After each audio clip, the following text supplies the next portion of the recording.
ಜಿಲ್ಲಾದ್ಯಂತ ನಂಬಿಕೆ ಮತ್ತು ವಿಶ್ವಾಸಕ್ಕೆ ಹೆಸರಾದ ಸಪ್ತಸಿರಿ ಚಿಟ್ ಫಂಡ್ಸ್ ಇದೀಗ ರಿಪ್ಪನ್ಪೇಟೆ ಪಟ್ಟಣದಲ್ಲಿಯೂ ತನ್ನ ಸೇವಾ ವ್ಯಾಪ್ತಿಯನ್ನು ವಿಸ್ತರಿಸುತ್ತಿದೆ. ಶಿವಮೊಗ್ಗ ರಸ್ತೆಯಲ್ಲಿರುವ ಜಯದೇವ ರೈಸ್ ಮಿಲ್ ಕಟ್ಟಡದಲ್ಲಿ ಗ್ರಾಹಕರಿಗಾಗಿ ನೂತನ ಸೇವಾ ಕೇಂದ್ರ ಆರಂಭವಾಗುತ್ತಿದ್ದು, ಡಿಸೆಂಬರ್ 15ರಂದು ಬೆಳಿಗ್ಗೆ 11 ಗಂಟೆಗೆ ಉದ್ಘಾಟನಾ ಕಾರ್ಯಕ್ರಮ ನಡೆಯಲಿದೆ. ವರ್ಷಗಳಿಂದ ಚಿಟ್ ಫಂಡ್ ಕ್ಷೇತ್ರದಲ್ಲಿ ಪಾರದರ್ಶಕ ವ್ಯವಹಾರ, ಸಮಯ ಪಾಲನೆ ಮತ್ತು ಗ್ರಾಹಕ ಸ್ನೇಹಿ ಸೇವೆಗಳ ಮೂಲಕ ಸಪ್ತಸಿರಿ ಚಿಟ್ ಫಂಡ್ಸ್ ಜನಮನ ಗೆದ್ದಿದೆ. ಸಣ್ಣ ಉಳಿತಾಯದಿಂದ ದೊಡ್ಡ ಭವಿಷ್ಯ ನಿರ್ಮಾಣ ಮಾಡುವ ಉದ್ದೇಶದೊಂದಿಗೆ ಮಧ್ಯಮ ಹಾಗೂ ಸಾಮಾನ್ಯ ವರ್ಗದ ಜನರಿಗೆ ಅನುಕೂಲವಾಗುವ ವಿವಿಧ ಚಿಟ್ ಯೋಜನೆಗಳನ್ನು ಸಂಸ್ಥೆ ರೂಪಿಸಿದೆ.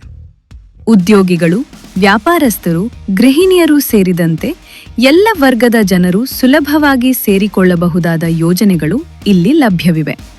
ನೂತನ ಸೇವಾ ಕೇಂದ್ರದ ಮೂಲಕ ರಿಪ್ಪನ್ಪೇಟೆ ಹಾಗೂ ಸುತ್ತಮುತ್ತಲ ಗ್ರಾಮಗಳ ಗ್ರಾಹಕರಿಗೆ ಇನ್ನಷ್ಟು ಹತ್ತಿರದ, ವೇಗವಾದ ಮತ್ತು ನೇರ ಸೇವೆ ಒದಗಿಸುವ ಗುರಿಯನ್ನು ಸಂಸ್ಥೆ ಹೊಂದಿದೆ. ಭವಿಷ್ಯಕ್ಕಾಗಿ ಹೊಸ ಆಲೋಚನೆ, ಇಂದಿನಿಂದಲೇ ಹಣದ ಉಳಿತಾಯ ಎಂಬ ಸಂದೇಶದೊಂದಿಗೆ ಆರ್ಥಿಕ ಶಿಸ್ತು ಮತ್ತು ಭದ್ರತೆಯತ್ತ ಜನರನ್ನು ಪ್ರೇರೇಪಿಸುವ ಕಾರ್ಯಕ್ಕೆ ಸಪ್ತಸಿರಿ ಚಿಟ್ ಫಂಡ್ಸ್ ಮತ್ತೊಂದು ಹೆಜ್ಜೆ ಇಟ್ಟಿದೆ.